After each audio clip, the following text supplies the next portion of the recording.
Penyebab utama untuk anggrek gagal kenop itu ada dua faktor setidaknya ya. Yang pertama dari faktor internal dan yang keduanya dari faktor eksternal.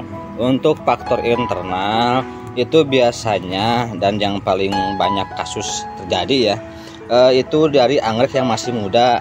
Kalau anggrek yang masih muda biasanya dia kurang tahan ininya apa namanya pembungaannya, dalam pembentukan kenopnya dia kurang tahan sehingga ada perbedaan suhu yang cukup mencolok, atau ada hama sedikit aja dia langsung rontok, langsung gosong dan rontok. Tapi kalau anggreknya udah berusia dewasa, udah berusia matang, nah itu biasanya lebih tahan, lebih aman, ke kenopnya lebih bagus. Untuk anggrek rata-rata ya, kalau untuk dendrobium dia matangnya di usia 3 tahun baru matang. Kalau dendrobium dia baru usia matang dah, udah siap berbunga. Kalau pembungaan di usia 1 tahun pun dia udah bisa lur. Dan yang banyak beredar di pasaran, jika Anda membeli di toko-toko anggrek, biasanya rata-rata itu berusia 1 tahun dari seedling. Makanya kemungkinan gagal kenopnya lebih besar dibanding anggrek yang rawatan sendiri yang memang sudah lama ditanam. Kalau untuk anggrek bulan biasanya di 3 tahun ke 5 sampai 5 tahun. Di 5 tahun dia udah mantap pembungaannya, udah lebih stabil, jarang gagal kenop, pembungaannya rimbun. Kalau anggrek seperti ini, nah ini usia 1 tahun, kurang lebih 1 tahun dari seedling, ini beresiko juga gagal kenop kalau nantinya berbunga lagi. Tapi kalau udah berusia tua mah ini udah 3 tahunan kurang lebih, ini udah aman. Ini begini kenop juga aman. Itu faktor yang pertama. Faktor yang keduanya dari faktor eksternal, dan kasus yang paling sering terjadi adalah dari lalat. Itu lalat emang kalau di skala rumahan susah juga menghindarinya karena kan terbuka itunya, posisinya terbuka, jadi lalat bebas keluar masuk. Mengantisipasinya ya dengan menjaga kebersihan lingkungan aja. Seperti yang ini contohnya nih. Nah ini udah mulai keriput. Yang ini lur, ini karena lalat. Nah ini ada nya. Kenapa saya bilang lalat? Karena ini ada nya lur. Kalau ada lalat sini, saya pernah amati ada lalat hinggap, antepin aja, dia lama kelamaan nyeprot juga di sini nih. Aduh numpang sama numpang nangkring di sini. Lalatnya emang gak secara langsung merusak ke tanaman, tapi dia membawa bibit-bibit penyakit lur di kakinya. Di kakinya dia membawa virus, bakteri, dan macam-macam dah. Soalnya kan lalat tahu sendiri ya begitu. Tempat cari makannya begitu. Dan dia butuh tempat untuk hinggap. Kalau misalkan tempatnya banyak lalat, ya resikonya begini, gagal kenop. Nah ini udah yakin gagal kenop nih yang ini.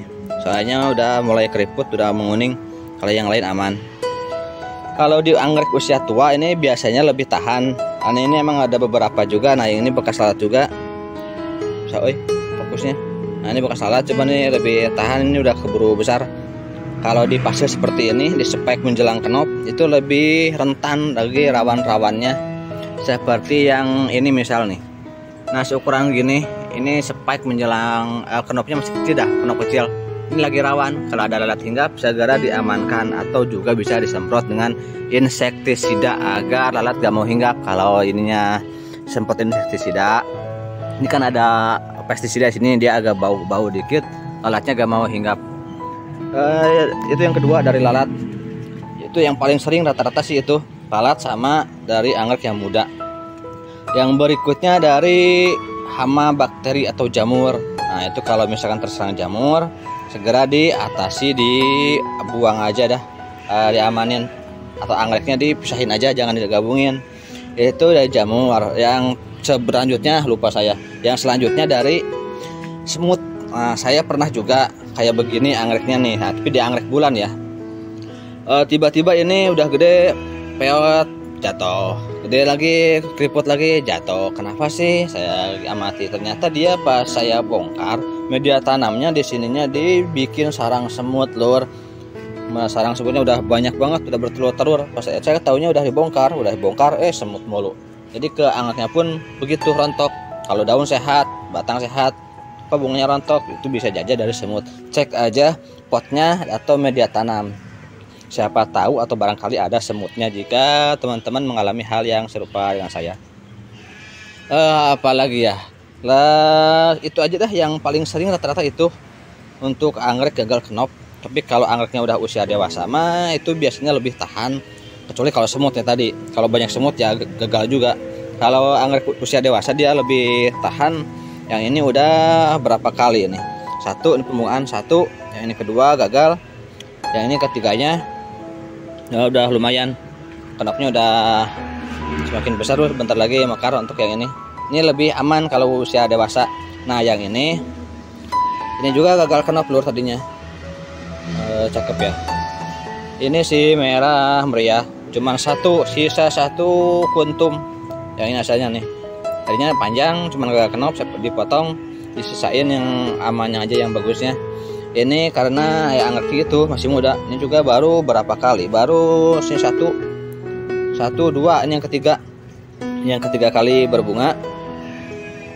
Dan pembungaan selanjutnya mudah-mudahan bagus dan kemungkinan besar akan bagus karena udah agak lama juga, udah cukup lama. Nah ini udah spek lagi, nanti kemungkinan besar yang ini mah bagus. Yang penting nggak ada kondisi atau hama yang serius ya, nggak ada kendala yang serius. Insya Allah ini bagus. Kecuali kalau ada hama yang parah di bakal belalang itu baru ulat, baru parah gagal kenop. Kalau misalkan nggak ada kendala serius, ini kemungkinan besar bakal bagus jadinya nantinya. Untuk anggrek spesies biasanya dia lebih tahan dibanding anggrek hibrid. Kalau anggrek hibrid seperti ini dia rawan juga sih, rawan gagal kenop. Kalau anggrek spesies mah dia aman. Nah yang ini nih emang kenopnya kecil, agak kecil juga, tapi aman. Ini gak jarang yang gagal kenop kalau dari anggrek ini, yang spesies. Yang susah emang ngebungainnya. Kalau anggrek ini lumayan juga, ngebungainnya cukup lumayan dah. Tapi kalau udah berbunga cakep asli, saya suka juga. Ini anggrek Cymbidium bicolor. Ini gagal kenopnya kalau misalkan dia terlalu panas ekstrim bisa gagal kenop. Tapi secara keseluruhan ini lebih tahan banting. Kalau untuk anggrek spesies berbeda dengan anggrek hibrid. Anggrek hibrid dia emang butuh perlakuan yang lebih khusus dah dibanding anggrek spesies. Apalagi jika anggrek hibridnya ditanam dari luar daerah. Misal saya di Bekasi nanam anggrek hibrid dari Sumatera atau Sulawesi, itu kan jauh iklimnya jauh dah, tempatnya jauh berbeda, kondisi lingkungannya. Kalau iklim masih sama tropis, tapi lingkungan kan jauh berbeda, itu lebih beresiko. Apalagi yang dari luar negeri. Kalau anggrek dari anggrek impor itu lebih sulit dijamin. Saya jamin, memang rata-rata gitu sih, lebih sulit kalau anggrek impor, apalagi dari subtropis. Memeliharanya lebih ada tantangannya lah dibanding dengan anggrek lokal. Kalau anggrek lokal dijamin aman, gampang berbunga, gampang perawatannya dan tahan banting. Jadi teman-teman yang mau memelihara anggrek atau yang baru mau menanam anggrek, saya sarankan ke anggrek lokal aja dulu. Anggrek lokal, terus ada anggrek spesies. Jadi dia lebih mudah perawatannya, lebih tahan banting. Kalau pembungaan nanti juga berbunga, jangan khawatir. Anggrek spesies juga kalah cakep. Ini spesies mantep, ini cakep. Yang lainnya Retusa juga udah saya upload juga, cakep juga. Cuman emang kalau anggrek begini nih, Retusa sama Cymbidium bicolor dia gak terlalu lama pembungaannya. Ya paling 2 minggu dah, kurang lebih 2 minggu 3 minggu. Gak seperti Dendrobium. Kalau Dendrobium ini mah awet nih, minimal 1 bulan masih tahan bunganya. Anggrek bulan juga sama, anggrek bulan 2 bulan masih. Yang kualitas super 3 bulan masih tahan bunga, tahan sampai rontok.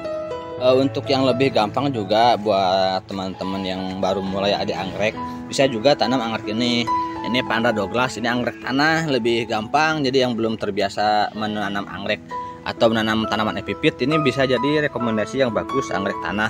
Karena pemeliharaannya gak jauh berbeda dengan tanaman hias yang lain lur. Soalnya media tanamnya tanah, cuman memang gak langsung di tanah ya.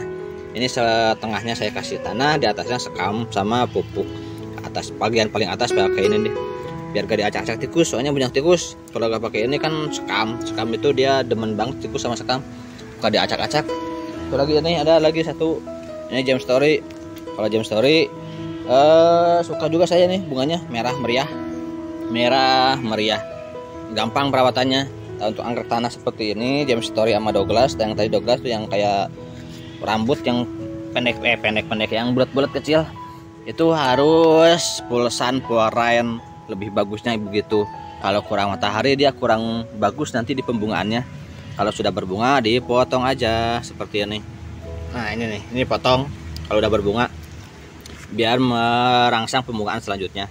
Kalau untuk perbanyakan juga dipotong bisa, potong di sini yang udah ada akarnya tanam lagi. Nah yang ini contohnya nih udah saya potong, asalnya 2 tinggi, saya cutting sini thread buat perbanyakan lagi. Nanti dari sini numbuh tunas baru di bawah ini udah bekak.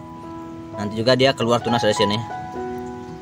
Ya jarang keluar bunga kalau dipotong gini ya. Kalau dipotong gini kemungkinan besar tunas, emang biasanya tunas sih. Nah kalau yang ini nanti biasanya berbunga lagi. Yang pembungaannya di sini nih.